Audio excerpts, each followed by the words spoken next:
సిద్దిపేట జిల్లా గజ్వేల్ నియోజకవర్గం కుకునూర్పల్లి మండల కేంద్రంలో ఇందిరమ్మ ఇండ్ల నిర్మాణ పనులను కొండపాక మండల market committee chairman Virupaka Srinivasa Reddy పరిశీలించారు. ఈ సందర్భంగా వారు మాట్లాడుతూ కాంగ్రెస్ ప్రభుత్వంతోనే పేదవాడి సొంతింటి కల ఇందిరమ్మ ఇండ్లతో సాధ్యమవుతుందని అన్నారు. నిరుపేదలకు అండగా ఉండే ప్రభుత్వం కాంగ్రెస్ ప్రభుత్వమని, ముఖ్యమంత్రి రేవంత్ రెడ్డి సారథ్యంలో తెలంగాణ రాష్ట్ర అభివృద్ధి దేశంలోనే ముందు వరుసలో ఉందని, రాబోయే స్థానిక సంస్థల ఎన్నికల్లో అన్ని స్థానాలను కాంగ్రెస్ పార్టీ కైవసం చేసుకుంటుందని ధీమా వ్యక్తం చేశారు. గజ్వేల్ మాజీ ఎమ్మెల్యే, సిద్దిపేట జిల్లా కాంగ్రెస్ పార్టీ అధ్యక్షులు తుమ్కుంట నర్సారెడ్డి ఆధ్వర్యంలో ప్రతి కార్యకర్త పనిచేసి నియోజకవర్గంలోని అన్ని గ్రామాల్లో స్థానిక ఎన్నికల్లో మంచి ఫలితాలు వచ్చే విధంగా కృషి చేయాలని కోరుకోవటం జరుగుతుందన్నారు. ఇటీవల బీజేపీ, బీఆర్ఎస్ పార్టీ నాయకులు చిల్లర రాజకీయాలు చేసి మాజీ ఎమ్మెల్యే నర్సారెడ్డిపై దుష్ప్రచారాలు సృష్టిస్తున్నారని మండిపడ్డారు. కాంగ్రెస్ ప్రభుత్వం మాజీ ఎమ్మెల్యే నర్సారెడ్డి సారథ్యంలో జరిగే అభివృద్ధి పనులు చూసి ఓర్వలేకే ఇలాంటి ప్రచారాలకు పాల్పడుతున్నారని, మరొకసారి మా నాయకుడైనటువంటి నర్సారెడ్డిపై అనుచిత వ్యాఖ్యలు చేస్తే చూస్తూ ఊరుకునే పరిస్థితి లేదని హెచ్చరిస్తున్నామని అన్నారు. ఈ కార్యక్రమంలో మార్కెట్ కమిటీ డైరెక్టర్ రవి, మాజీ ఎంపీటీసీ రవీందర్, బొప్పాయిపల్లి తాజా మాజీ ఉప సర్పంచ్ ఉపేందర్ తదితరులు పాల్గొన్నారు. మాయమాటలు చెప్పిన కేసీఆర్ ప్రభుత్వానికి ధీటుగా మరి రేవంత్ రెడ్డి ఈరోజు అన్న మాట ప్రకారం, ఎలక్షన్లో ఇచ్చిన మాట ప్రకారం ఇందిరమ్మ ఇండ్లు చాలా సీరియస్గా తీసుకుని ప్రతి ఒక్క పేద కుటుంబాలకు ఇందిరమ్మ ఇండ్లు మంజూరు చేయడం జరుగుతుంది. అదేవిధంగా ఎందుకంటే ఇంట్లో కూడా ఏ పొలిటికల్ ఇష్యూ లేకుండా డైరెక్ట్ లబ్ధిదారునికే డబ్బులు వాడడం, మన బేస్మెంట్ వరకు, తర్వాత పిల్లర్స్ వరకు 4 దఫాలు 5 లక్షలు పూర్తి చేస్తారు. నిజంగా ఇదొకటి వరం. ఎందుకంటే పేద ప్రజలకు ఈ ఇందిరమ్మ ఇండ్లు అనేది ఒక వరం. ఎందుకంటే గతంలో కేసీఆర్ గవర్నమెంట్ 10 సంవత్సరాలు మాటలు చెప్పి తప్ప ఒక పని కూడా వేయలే. ఒక ఇంత మేజర్ గ్రామ పంచాయతీలో ఒక ఇల్లు ఇచ్చిన పాపన పోలే.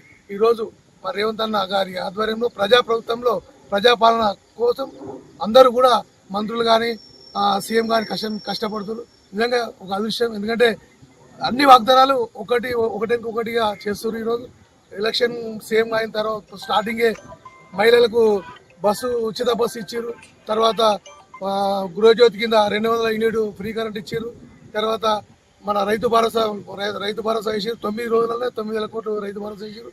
అదేవిధంగా ఈరోజు ఇందిరమ్మ ఇల్లు కూడా ఇక్కడ కూడా లోటు లేకుండా ప్రతి ఒక్కరికి కూడా ఇందిరమ్మ ఇల్లు ఇస్తుంది. ఇంట్లో కూడా ఏంటంటే నిరుపేద కుటుంబానికి, ఇల్లు లేనివానికి ఎంపీడీ కావచ్చు, సెక్రటరీ కావచ్చు, చూసినాకనే నిరుపేదకే ఇల్లు ఇస్తారు. ఇంట్లో ఎలాంటి రాజకీయాలు, ఎందుకంటే మా గవర్నమెంట్ లక్ష్యం ఏంటంటే నిరుపేదను బాగుపరచాలని ఆలోచన విధంగా మా రేవంత్ రెడ్డి గారు ఈరోజు ప్రజాపాలనలో ప్రభుత్వం నడుస్తుంది. కాబట్టి మేము ఎందుకంటే ధీటుగా చెప్తున్నాం. ఎందుకంటే పనికిరాని వాళ్ళు అంటే దద్దమ్మలు ఏదో దాన్ని హైలైట్ చేస్తారు. ఎందుకంటే మొన్న మా ప్రియతమ నాయకుడు నర్సారెడ్డి గారు మాట్లాడారని చెప్పి దాన్ని హైఫై చేస్తారు.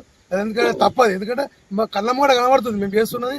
ఇలా 18 నెలలు మేము ఏం చేసామని ప్రజలే గమనిస్తుంది. ఎందుకంటే రాబోయే కాలం ఎలక్షన్లు కూడా మేము కంపల్సరీగా మెజార్టీ స్థానాలు గెలుస్తాం. ఎందుకంటే మేమేదో అదేం కాదు. ఎందుకంటే ప్రతి ఒక్కరికి అర్థమైపోయింది జనానికి. ఎందుకంటే కాంగ్రెస్ అంటేనే బడుగు బలైన వర్గాల కోసం పాటుపడే ప్రభుత్వం అని తెలుసు అందరికి కూడా.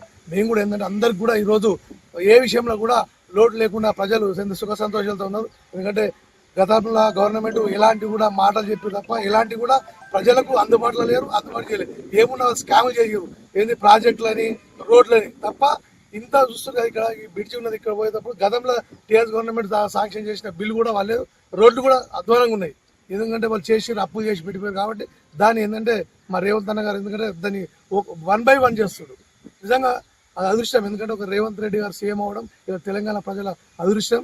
ఎందుకంటే ప్రతిపక్షాలకు చెప్తున్నాం, మీరు అనవసరంగా దీన్ని పెద్ద అజేయదు. ఎందుకంటే ఏదో చేస్తున్నారు అలా ప్రెస్ మీట్ పెట్టి ఇది చేసి మేము చెప్తున్నాం కదా. ప్రజాక్షేత్రం అది చూస్తాం, మాట్లాడదాం. మేము కూకుందాం, ప్రజావేదిక పెడదాం. మీరేం చేసిరు, మేమేం చేసి చెప్తాం. అది ఎంత స్పష్టంగా కనబడుతుంది. ఎందుకంటే మేము చెప్పడం కాదు, మీరే ఏ ఊరికి పోయి ఎంక్వైరీ ఊరికి పోదాం. ఏ ఊర్లో కూడా రైతు రుణమాఫీ అయింది, రైతు భరోసా పడ్డది, ఇందిరమ్మ ఇల్లు వచ్చింది, 200 కరెంటు మాఫీ వచ్చింది, 500 సబ్సిడీ సిలిండర్ వచ్చింది. ఇక్కడ మిస్టేక్ జరుగుతాయి, జరగడం కాదు. కొందరు ఏంటంటే రుణమాఫీ అయిందంటే రుణమాఫీ బరాబర్ చిన్న ఒక మా సొంత మేదిపూర్ గ్రామంలో ఇంచుమించు ఒక 65-70 లక్షలు మాఫీ అయింది. 2 లక్షల పైన ఉన్న వాళ్ళు ఉంటారు. దాన్ని వాళ్ళ తప్పులున్నాయి. ఏంటంటే ఐడి ప్రూఫ్ లేకపోతే ఆధార్ కార్డు ఇవ్వకుండా మిస్టేక్ అని ఆ మిస్టేక్లను కూడా ఏఓ గారు లేకపోతే అగ్రికల్చర్ ఆఫీసర్ సరిచేసి కూడా ఎందుకంటే రాబోయే కాలంలో కూడా